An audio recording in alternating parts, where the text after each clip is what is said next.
on divorce day. My husband smiled before the lawyer. You're nobody. Today you leave with zero. Everything in his name. I opened a folder, the account he forgot. 10 years ago. And he went gray. The office smells of polished wood and something else, perhaps stale tobacco or simply the nervousness that has permeated these walls over the years.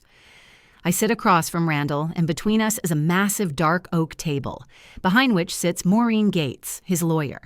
She's a woman of about 45, dressed in a strict gray suit, her face expressing nothing but professional indifference. My lawyer, Dylan Kovac, sits next to me, leafing through papers and occasionally adjusting his glasses. He is young, a little scruffy in appearance, but he was recommended to me as the best in divorce cases. Randall leans back in his chair, relaxed, as if he came here to sign a lucrative contract not to end a 10-year marriage. He even smiles, that self-assured, dismissive smile I've seen more and more often in recent years. Listen, Chloe, he says, his voice so calm it's unnatural. Let's not drag this out. You understand the situation, right? I pay the salary, I pay for the car, I pay the bills, the mortgage too. You're still a nobody. After today, you'll walk away with nothing. Maureen nods slightly, supporting his words. Dylan tenses up next to me, ready to argue, but I put my hand on his wrist. Don't. Not now. I calmly lean over, take a brown folder out of my bag, worn at the corners, with a thin elastic band holding it closed. My fingers aren't shaking. Strangely, I feel a sense of inner calm that I haven't felt in a long time. Maybe it's because I know that what's about to happen will change everything. I open the folder and take out the papers. Bank statements, notarized documents, letters. I place them on the table, right in front of Randall. This is the account, I say, quietly but clearly. The one my Uncle Neville opened 10 years ago, in my name, a gift for our wedding. Do you remember? Randall looks at the papers and the smile on his face freezes. He picks up the top sheet and quickly scans the numbers. Then again, and again. This is some kind of mistake, he mutters. No mistake, I reply. Uncle Neville deposited money into this account every year. Small amounts, but regularly. After he died 2 years ago, I inherited everything. And I managed the investments. Quietly, without fuss. You never even asked what I did in my spare time, did you? Maureen Gates leans forward, picks up the papers, and reads them quickly. Her face remains impassive, but her gaze becomes sharper. Randall turns pale. Not gradually, but as if he had suddenly been doused with cold water. He opens his mouth to say something, but the words get stuck in his throat. Finally, he squeezes out, "Mo, how much is it?" I don't answer. I just look at him. Dylan, my lawyer, speaks for me. Enough to ensure that my client doesn't come out with nothing, as you put it, Mr. Merrick. The atmosphere in the room changes. Randall looks as if he has just seen a ghost. He grabs the table with his hand as if looking for support. Maureen Gates flips through the papers, her lips pressed into a thin line. Where did... Randall begins but stops. I know what he wants to ask. Where did I get the courage? Where did the boldness come from? How could I do something behind his back? After all, he's used to me always obeying, always agreeing, always backing down. But I'm not backing down anymore. Memories come flooding back, and I'm suddenly transported 10 years back in time. We met at the supermarket. Silly, isn't it? I was working there as a cashier, moonlighting while studying at college. Randall came to buy something small, a carton of milk, I think. He smiled, joked, asked my name. Then he came again and again. A week later, he asked me out for coffee.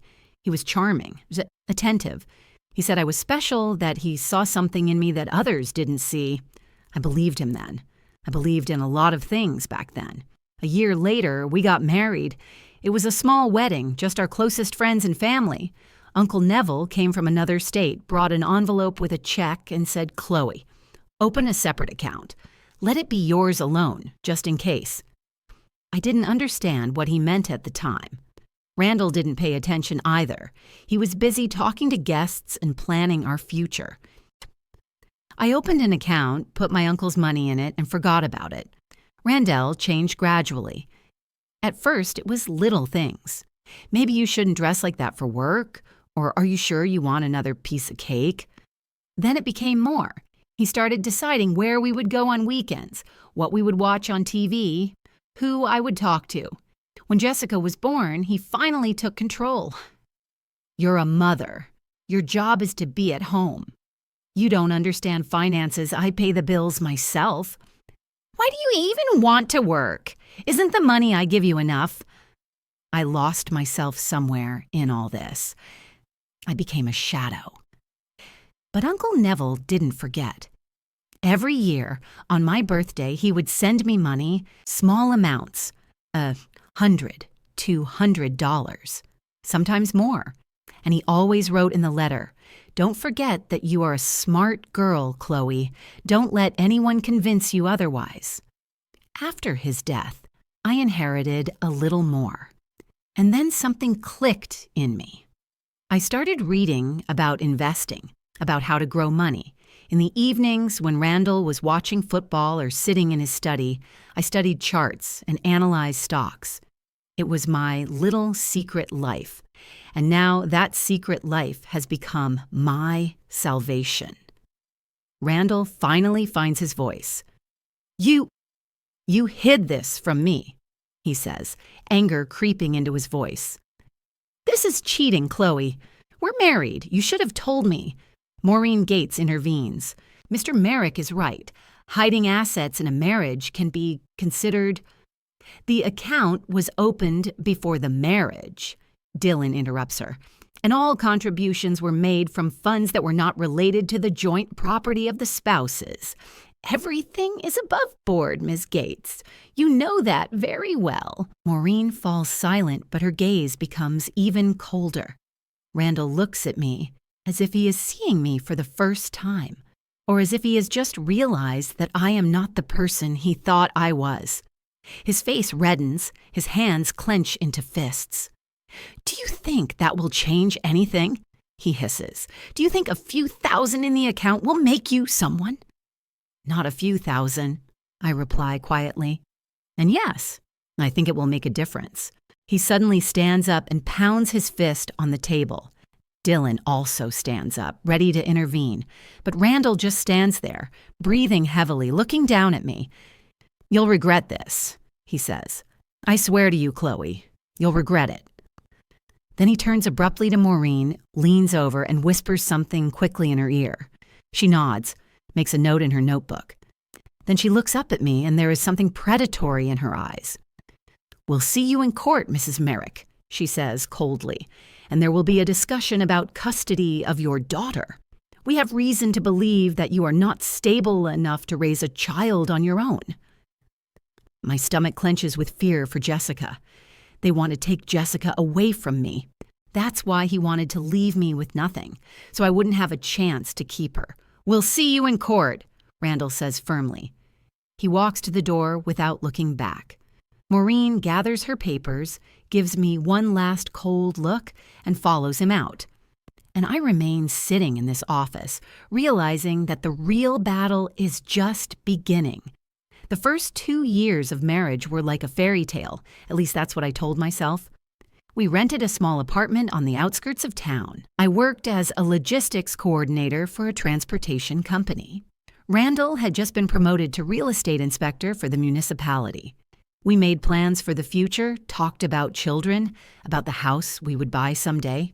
He brought me coffee in bed on Saturdays, and I made his favorite lasagna on Sundays. Everything was right, logical, just as it should be. But somewhere between the second and third year, something changed. Randall started giving advice. At first, it was sweet. He was worried about me, wasn't he? "Chloe, maybe you shouldn't eat so many sweets. I'm just worried about your health." "That dress is a little tight, don't you think? Maybe you should try something else." I took it as a sign of his caring, and even thanked him. How naive I was. When I got pregnant with Jessica, The advice turned into orders. He said I shouldn't work so much, that stress was bad for the baby. I cut back on my work hours. Why, Nemo, he said he didn't like some of my friends. Too loud, too frivolous. I stopped seeing them. He said there wasn't enough money to renovate the nursery, and my salary should go into the joint account. I agreed. Jessica was born in April, and the first few months were chaotic. Sleepless nights, colic, constant fatigue. Randall rarely helped, saying he had a hard job and needed to get enough sleep. I tried to cope on my own, and then Clarissa appeared, my mother-in-law, a woman of about 52, a former accountant with a perfectly straight back and a piercing gaze. She came to visit us once a week, looked around the apartment, and made comments. "Chloe, there's a stain on the baby's collar. Can't you see it? Chloe, why aren't the windows washed? The apartment has to be clean when there's a baby living here." Randall never took my side. On the contrary, he nodded and agreed with his mother. "She's right, Chloe. You need to keep things tidier." Clarissa never said outright that I wasn't good enough for her son, but the hints were everywhere. Randall could have married that girl from his office, remember? The one who studied law? But he chose you? Or, "It's good that Randall earns a decent salary." Oh, you couldn't support a family on your own, could you? I swallowed those words, tried to respond politely to show that I was good enough, but it got harder and harder each time. Work became the only place where I felt like myself, at least a little.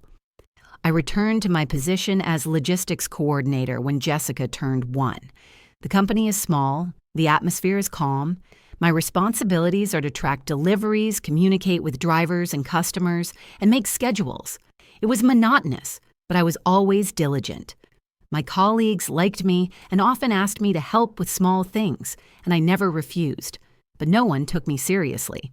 When important decisions had to be made, I was left out. Chloe is kind, but she lacks assertiveness, I overheard 2 managers saying. I kept quiet then, even though something inside me clenched painfully. The only person who saw more in me was my Uncle Neville. He lived 2,000 miles away from us in a small town on the coast and worked as an insurance agent until he retired. He was a strange man. He always wore hats, collected old coins, and talked about politics as if it were his personal war. My family thought he was eccentric, but I always loved him for not being afraid to be himself. He wrote me letters, not emails, but real ones on paper with envelopes and stamps. He told me about his life, the books he read and news from his town, and he always asked about me. "How are you, Chloe? How are you feeling? Are you happy?" And I answered him honestly. At least I tried to. Although I often didn't know what to say, when he died 2 years ago, I felt empty, as if someone had torn a piece of me away. We didn't go to the funeral. Randall said he had important meetings at work and that we couldn't afford to take time off. I didn't insist, as always. But my uncle left me an inheritance. Not huge, but enough. And a letter. I read it late at night when everyone was asleep and cried so quietly that no one could hear me. "Chloe, my dear girl, if you are reading this, it means I am no longer here. Don't grieve for too long. I lived a long and interesting life. I want to tell you something important. Don't let anyone turn you into a voiceless shadow. You are smart, strong, capable of more than you think. The money I left you is not just money. It is your freedom. Use it wisely. And remember, no one has the right to take your voice away. No one." I hid the letter deep in my drawer, away from prying eyes, and then I started learning. Investments, stocks, bonds, everything I could find. It was difficult, but I was stubborn, maybe for the first time in my life. And then came the betrayal. It was a normal Tuesday. Jessica was at school, and I came home from work early because there wasn't much to do. Randall was going to be late. That's what he said. I decided to tidy up his office, where he usually worked at home. Among the papers on the desk, I found his phone. He had forgotten it that morning. The screen was unlocked. I wasn't going to snoop. It happened by accident. But when I saw the message from Tamsin, I couldn't help myself. Tamsin worked as an inspector in the same department as Randall. I had seen her twice at company parties. Tall, slim, with short hair and a confident smile. She talked loudly, laughed even louder, and all the men flocked around her like moths to a flame. The correspondence was long. I scrolled through it, feeling something inside me slowly breaking. "Tonight?" "Same as always," he replied. There were photos, messages full of innuendo and jokes that he never shared with me. The emotional intimacy I had been missing for so many years. And then, more explicit things. Physical betrayal that he didn't even try to hide in his words. I sat on the floor, pressing the phone to my chest, and couldn't breathe. I don't know how long I sat there. Maybe minutes, maybe hours. When I finally got up, I already knew I was leaving. Not right away. First, I had to prepare. I met with Dylan Kovac, a lawyer recommended to me by a colleague at work. A young guy, a little scruffy in jeans and a wrinkled shirt, but with a very sharp mind. He listened to me, nodded, and said, "Do you have any evidence?" I showed him the photos of the correspondence. He smiled. "That will help." I began to prepare. I gathered documents, made copies, and drew up a plan. Randall didn't notice anything, or pretended not to notice. We lived under the same roof, but it was as if we were in different worlds. He came home late, ate in silence, and went to his room. I didn't ask where he had been. I didn't care. When I finally told him I wanted a divorce, he was surprised. Genuinely surprised, as if he couldn't believe I was capable of such a thing. "Are you kidding, Chloe?" he said, smiling. "Why? Over some silly little thing?" I didn't answer. I just filed for divorce. And now, after meeting with the lawyer, I'm sitting at home, no longer our home, but a small rented apartment, waiting for Dylan to call. He promised to call back in the evening to discuss the next steps. When the phone finally rings, I grab it. "Chloe," Dylan's voice is serious, "I need to tell you something. Clarissa, your mother-in-law, has already testified." I remain silent, waiting. "She says you're emotionally unstable, that you're not always adequate, that you sometimes yell at the child, that you can't handle your responsibilities as a mother." My stomach clenches with cold. "That's a lie," I whisper. "I know," Dylan says, "but she's prepared to testify under oath. And one more thing. She says the money you received from Uncle Neville should go toward Jessica's support. She demands that these funds be transferred to a trust account controlled by Randall, as they were received during the marriage. I can't breathe. They want to take everything. My daughter, my money, my freedom. What should I do? I ask, my voice trembling. Prepare, Dylan replies. They won't stop. Clarissa is willing to destroy your reputation for her son's sake. But we won't give up either. I hang up and look out the window. It's dark outside and rain is pounding on the glass. Somewhere out there, in the big house where I once lived, my daughter is falling asleep, unaware of the war raging around her. And I sit here, alone, realizing that the real battle is just beginning. The rented apartment smells foreign. An old carpet, someone else's past life, the cleaning products the landlord used to try to hide it all. 2 rooms on the 3rd floor of a building without an elevator, with windows overlooking the parking lot. The furniture is old, the sofa is worn in the middle, and the kitchen is missing one burner. But it's mine. At least for now, Jessica lives with Randall. He got the judge to grant him temporary custody until the case is finally resolved. His lawyer, Maureen, presented evidence that I did not have stable housing. At that time, I had just started renting this apartment and had not yet had time to properly formalize the lease agreement. Randall told the judge that he wanted to minimize stress for the child, that it was better for her to stay in a familiar home with all her things in a familiar environment.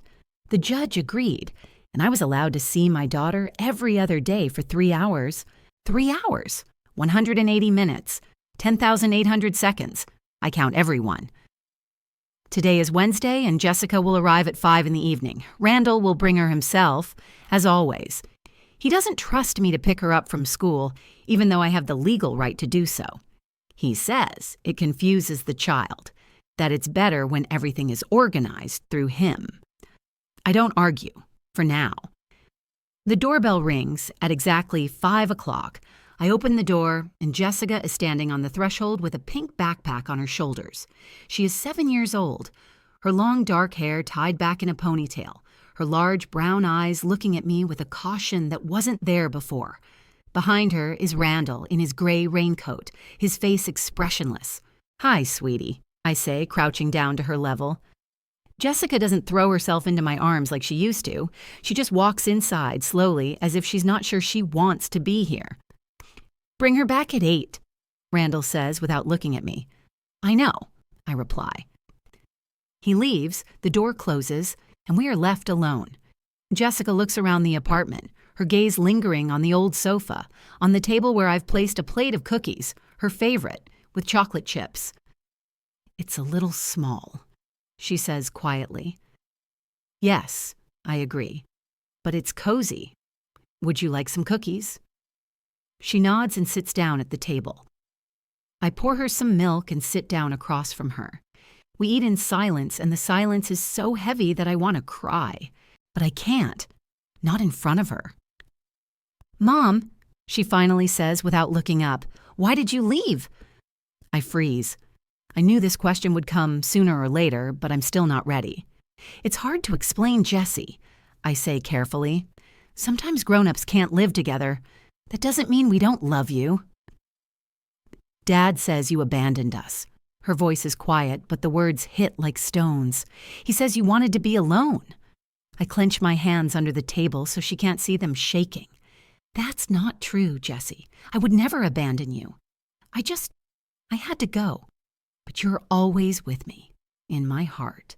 She looks up at me, and there is so much pain in her eyes that I want to take everything back. All the decisions, all the words, all this horror. "Then why can't I live with you?"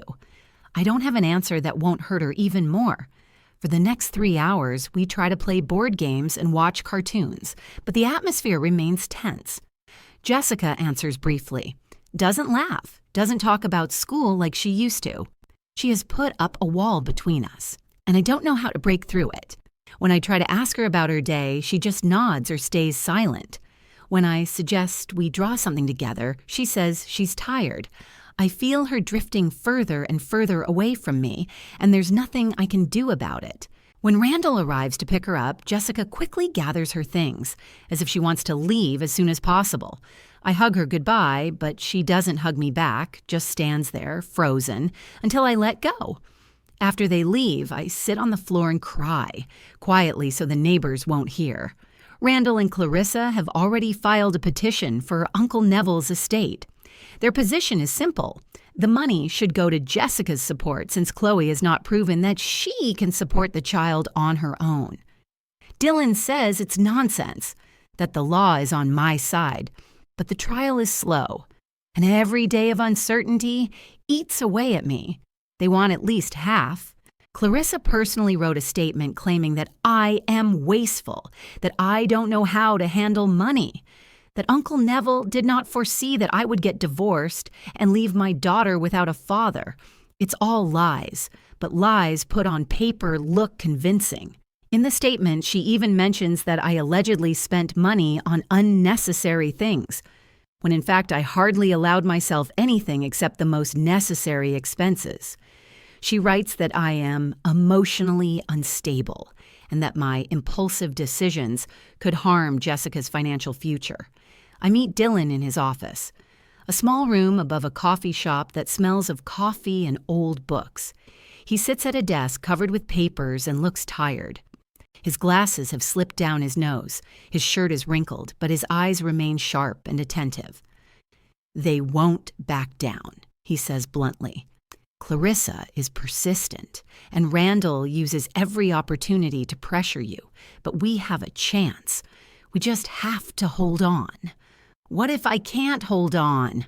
I ask quietly. He looks at me seriously. "Then they win." and you know what that means. I nod. There are no other options. I can't give up even when I feel like I'm falling apart. The next time Jessica comes over, she seems even more withdrawn. I make her dinner, macaroni and cheese, her favorite, but she barely touches her plate. She sits there, poking at her food with her fork, staring off into space. I try to talk about something light, about school, about friends, but she answers in monosyllables. "Jess, what's wrong?" I ask, leaning toward her. She is silent, staring at her plate. "Sweetie, please tell me." She looks up and tears appear in her eyes. "Daddy yells a lot," she says quietly. "He yells at Grandma Clarissa at night when they think I'm asleep. I hear them arguing. I freeze. What are they arguing about? I don't know. Grandma says something about money and Daddy says she's too nosy, and then they yell and I'm scared. I take her hand and squeeze it. "You don't have to be afraid. I'm here and everything will be okay." But inside, everything is turning upside down. Randall isn't as perfect a sin as he seems. Maybe Clarissa also sees what she doesn't want to admit. Maybe she understands that her son is not the man she has portrayed him to be to others and to herself. I decide to take action. Through a colleague, I find someone who gathers information, privately, discreetly. A man in his 40s with a neutral face and a voice that reveals no emotion.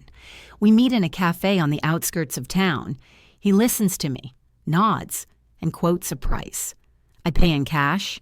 He doesn't write anything down. He just memorizes it. "What exactly are you looking for?" he asks. "Anything that could be used against him. Debts, connections, anything." He nods. "I'll let you know in a week." The week drags on endlessly. I work, see Jessica, try to hold on. But inside, something is slowly falling apart. I've always avoided conflict, always backed down, always tried to keep the peace. Now I'm forced to fight, and it's so exhausting that sometimes I can't get out of bed in the morning. At work, my colleagues notice that I've become quieter. Some even ask if everything is okay. I nod, smile, and say that I'm just tired. They don't know the truth, and they don't need to know. When the man who collects information calls, I pick up the phone after the first ring. "I found something," he says. "Your husband has debts, online gambling. He hid them, withdrawing money from the corporate account in small amounts so that no one would notice. It's a significant amount, about $30,000. My world is turning upside down." "Are you sure?" "Absolutely. I have proof. I'll send you the files." I hang up and sit motionless, staring at the wall. Randall is a debtor, a controller who has lost control of himself. The man who accused me of being irresponsible was drowning in debt himself. A man who said I didn't know how to handle money was losing thousands of dollars a night in virtual casinos. I pass the information on to Dylan. He reads the files, frowning, then smiles. For the first time ever, I see something resembling satisfaction on his face. This changes things. This seriously changes things. Clarissa claims you're wasteful, and her son loses tens of thousands playing online poker. The judge will appreciate that. But before we can do anything, the phone rings. The number is unfamiliar. I pick up the phone. "Mrs. Merrick?" It's a woman's voice, formal but not cold.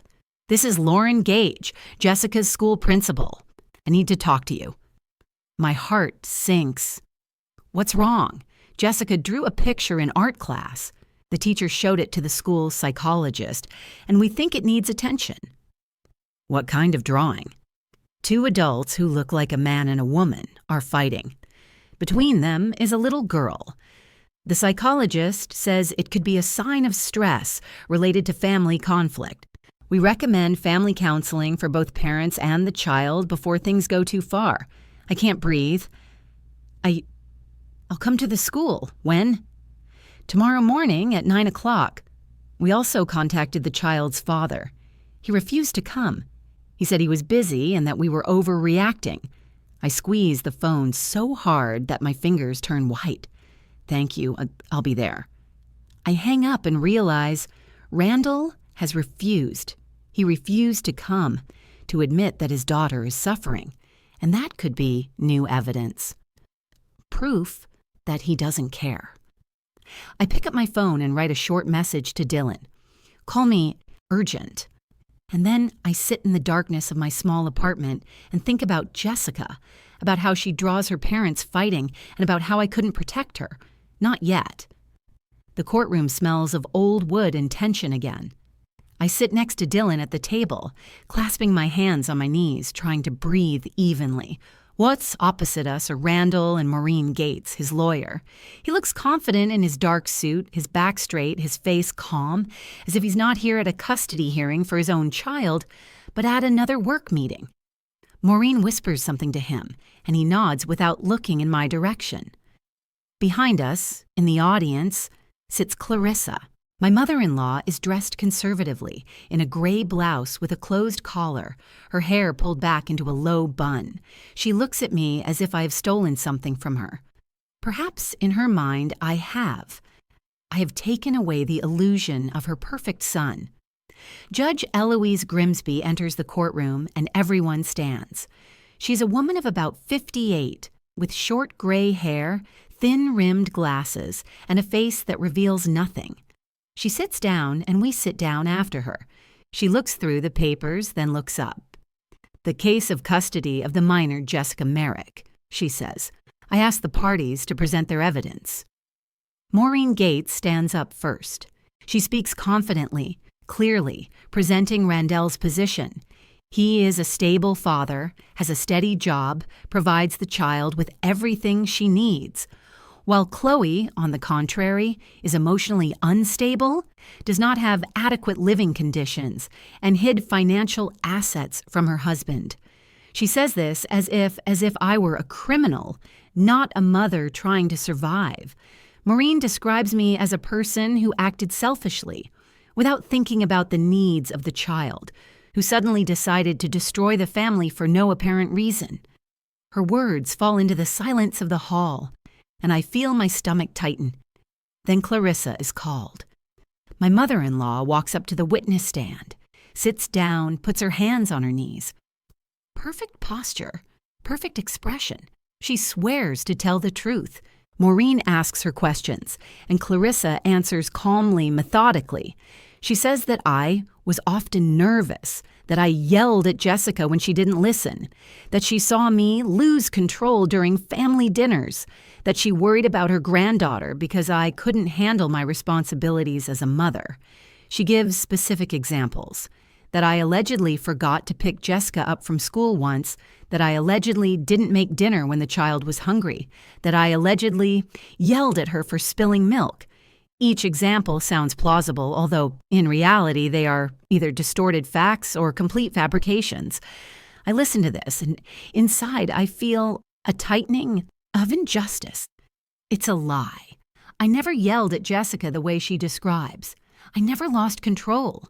But her words sound convincing because she speaks them with the confidence of someone who believes she is right. Dylan stands up when it's his turn to ask questions. He takes the folder and slowly approaches Clarissa. Ms. Merrick, he says, you claim that my client yelled at the child. How often did this happen? Clarissa hesitates a little. Quite often. Several times a month, at least. And you saw this with your own eyes? Yes. Interesting. Dylan opens the folder and takes out a sheet of paper.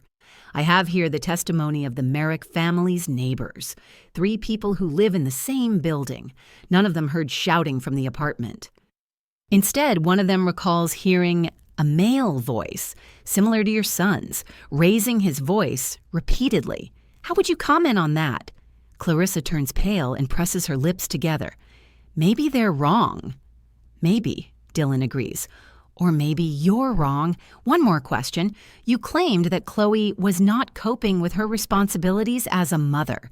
Do you have any medical evidence of this? Was Jessica ever hospitalized due to neglect? No, but are there any records from teachers or school psychologists that the child appeared neglected or unhappy before the divorce? I don't know. Clarissa loses her confidence. Thank you. No further questions. Clarissa returns to her seat, and I see her face become hard and impenetrable. She clutches her purse on her lap, her lips pressed into a thin line. Then Randall is called. He walks up confidently, takes the oath, and sits down. Maureen asks him soft questions, and he answers calmly, talking about what a good father he is, how much he loves Jessica, how he wants the best for her. He says that I acted impulsively when I filed for divorce, that I didn't think about the consequences. He describes how I suddenly changed, how I became distant, how I stopped caring about the family. His voice sounds sincere, almost plaintive, and I understand that he really believes what he is saying.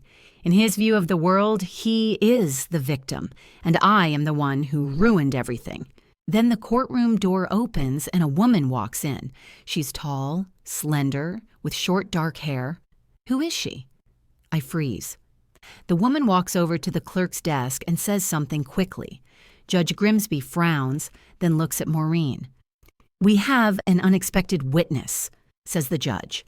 "Ms. Tamsin Wickham requests permission to testify. Are there any objections?" Maureen looks confused. Randall is sitting in the witness seat, and I can see his face change. First surprise, then something like fear. "No objection," says Maureen, though her voice sounds strained. Tamsin approaches the witness stand. She takes the oath. She sits down. She looks at Randall coldly, without emotion. Dylan stands up. "Ms. Wickham, are you acquainted with Randall Merrick?" "Yes." "We work in the same department." "What is your relationship with him?" Tamsin pauses, then says clearly, "He blackmailed me. A year and a half ago, he found out that I had made a mistake in one of my reports, one that could have cost me my job. He said he wouldn't tell anyone if I became intimate with him." Silence falls over the courtroom. Randall stands up abruptly. "That's a lie," he shouts. "She's making it up." Judge Grimsby bangs his gavel. "Mr. Merrick, sit down or I'll have you removed from the courtroom." Randall sits down, but his hands are shaking. His face is red and the veins in his neck are bulging. Dylan continues. "What happened after that?" "He forced me to meet with him. He wrote to me constantly, controlling where I was and who I was with. I was afraid to refuse because he threatened to destroy my career. And then one evening when we were in his car after a work meeting, he didn't listen when I said no. I tried to stop him, but he's stronger than me." I hear someone gasp behind me. Maybe it's Clarissa. I don't turn around to look. Tamsin continues, her voice trembling, but she holds on. "After that, I went to a therapist. I have the records. I wanted to go to the police, but I was afraid. I was afraid they wouldn't believe me, that he would turn everything against me. He said I wanted it, that I provoked him. I started to doubt myself, but when I found out that there was a custody case involving his child, I couldn't keep quiet. He doesn't deserve to take care of a child or to have anything at all." Maureen stands up. "These are serious allegations, Your Honor. Does Ms. Wickham have any evidence?" "Yes," says Tamsin. "Correspondence in which he threatened me. Medical records from my therapist. Testimony from a friend to whom I told everything immediately after the incident." Judge Grimsby makes a note in his papers. This evidence will be considered separately in a criminal case, if Ms. Wickham decides to pursue it. But in the context of this case, it is relevant to the assessment of the father's character. Randall sits with his fists clenched. Maureen whispers something to him, but he doesn't respond. I can see his shoulders tense as he tries to control himself. Then I'm called. I stand up, my legs weak, my heart pounding so loudly that it seems the whole courtroom can hear it. I walk to the witness stand, take the oath, and sit down. Dylan stands in front of me, smiling slightly encouragingly. "Chloe, tell the court why you filed for divorce." I look at Randall, then at the judge. "Because I lost myself," I say quietly. "For 10 years, I lived with a man who controlled my every move, what I ate, what I wore, who I talked to. He took my voice away. And when I found out about his betrayal, I realized that if I didn't leave now, I would disappear completely. How did this affect your daughter? She saw me become a shadow. I don't want her to think that's normal, that a woman should be silent and endure. I'm not leaving because I don't love her. I'm leaving so that she can grow up to be a happy and strong-willed girl and not have the same problems as her mother. My voice is shaking, but I continue. I talk about the years of control, about how Randall isolated me from my friends, about how I was afraid of his reaction to my every word. I talk about how I found the correspondence with Tamsin, about how I realized that it was not just emotional betrayal, but something more. I talk about how he used Jessica as a weapon, how he said things to her that turned her against me, about how I tried to stay calm even when I was falling apart inside. When I finish, the courtroom is silent. Judge Grimsby looks at me intently, her face expressionless, but her gaze attentive, assessing. Maureen asks me a few questions, trying to shake my position, hinting that I'm exaggerating, that I may be misinterpreting the situation. But I hold my ground. Dylan prepared me well for this. Then Randall is given the floor again. He tries to justify himself, saying that Tamsin is lying, that she was offended when he ended their relationship, that it was all consensual, that she provoked him. But his voice sounds unconvincing. His words are confused. He starts to speak faster, louder, and I can see he is losing control, the very control he was so proud of. They mention his debts, $30,000 lost at an online casino.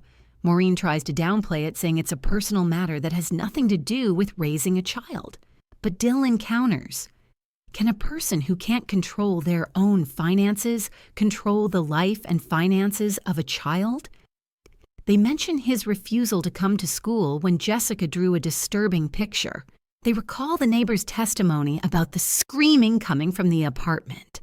A man's scream that rang out late at night. Randall sits there, and for the first time in many years, I see him like this. He no longer looks like a confident inspector who is in control of the situation. He looks like a man whose walls are starting to crumble.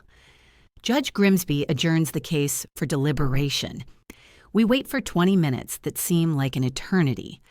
I sit with my hands clenched, trying not to think about the worst. Dylan sits silently beside me, but from time to time he gives me encouraging looks. When she returns, her face remains impassive.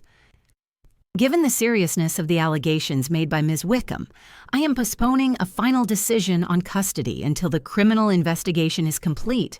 However, for the time being, temporary custody of Jessica Merrick is transferred to her mother, Chloe Merrick. The father will have supervised visitation rights until the case is resolved. I can't believe it. I won. Temporarily, but I won. Randall doesn't look at me. He gets up and walks to the door without looking back. Maureen gathers her papers, her face stony. Dylan squeezes my hand. "Well done," he says quietly. "You did it." I leave the courtroom and Clarissa is waiting for me at the door. She approaches, looking at me coldly from top to bottom. "You think you won," she says quietly, but every word is like a blow. "You took away my son's dignity. He will never forgive you, and neither will Jessica someday. She will grow up and realize that you destroyed her family." I look at her, and for the first time in all this time, I don't look away. "Maybe," I say calmly, "but at least she will see that it is possible to fight for yourself, that you don't have to stay silent when they break you, and that you can fight back. That's more than you ever showed her." Clarissa recoils as if I've hit her. Then she turns abruptly and leaves. I stand there watching her go, and I feel something inside me change. I am no longer the woman I was a year ago. I am no longer a shadow. 3 months after the trial, life becomes different. Not easier, just different. I move out of that small rented apartment into something more spacious, a 2-bedroom apartment on the 2nd floor with a balcony and a park nearby. Jessica now lives with me permanently. Judge Grimshaw made her final decision after Randall settled the rape case out of court. He paid Tamsin a substantial amount of money to keep her from going to court, and it cost him not only money but also his reputation.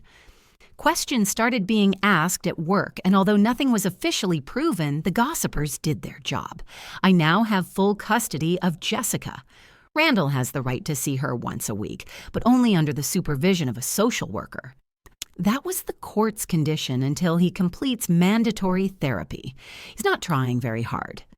The last 2 times, he canceled the meetings, citing work. Jessica was upset at first, but then she stopped asking about him so often. I don't know if this is good or not, but I try not to impose my opinion of her father on her. She has to form her own. Clarissa doesn't call me anymore. I heard from friends that she and Randall have grown apart. He didn't forgive her for not being able to defend him convincingly in court, for her testimony proving weak under the weight of the evidence, and she probably couldn't accept that her perfect son wasn't who she thought he was. One of my neighbors told me she saw Clarissa at the supermarket. She looked older, tired, lonely. Sometimes I even feel something like pity for her. But only sometimes. Because I remember how she tried to take my daughter away from me using lies. The inheritance from Uncle Neville remained entirely mine. The court rejected Randall and Clarissa's petition, finding their arguments unfounded. I didn't give them a penny, and it was a difficult decision for me. Not because I doubted my right, but because I had to defend it in front of people who had long tried to convince me that I was worthless. But I defended it. And it's a victory that's worth more than the money itself. That money didn't give me wealth, but choice. The opportunity not to return to a job that drained my energy. The opportunity to rent a decent apartment. The opportunity not to worry about not having enough money for groceries at the end of the month. I also changed jobs. Coordinating logistics at a transport company was stable, but stifling. Every day was the same faces, the same routine. I found a job as a customer service manager at a small online company that sells home goods. The office is small, the team is young, and the atmosphere is informal. I can work remotely part of the time, which gives me more time with Jessica. And most importantly, they take me seriously here. When I offer ideas, they listen to me. When I make mistakes, they discuss them with me rather than criticizing me. It's a new feeling, being heard. My immediate supervisor, Harrison, a man of about 35, calm and thoughtful, once said to me, "Chloe, you're always apologizing for some reason, even when you haven't done anything wrong. Why?" I didn't know how to answer. It's a habit, I guess. A habit of making myself smaller so as not to irritate or cause conflict. But now, I'm trying to change that. Sometimes it works, sometimes it doesn't. But I'm trying. Jessica is slowly coming back to me. Not immediately, not easily. At first, she was still wary, still asking questions that were difficult to answer. Why doesn't Daddy live with us anymore? Why doesn't Grandma Clarissa come? I answered as honestly as possible for a 7-year-old. I didn't try to wriggle out of it with general phrases. I didn't lie. I told her that sometimes adults can't live together, that it wasn't her fault, that we both loved her, even if we no longer loved each other. Slowly, she began to relax. She started talking about school, her friends, what she liked and didn't like. She started laughing more often.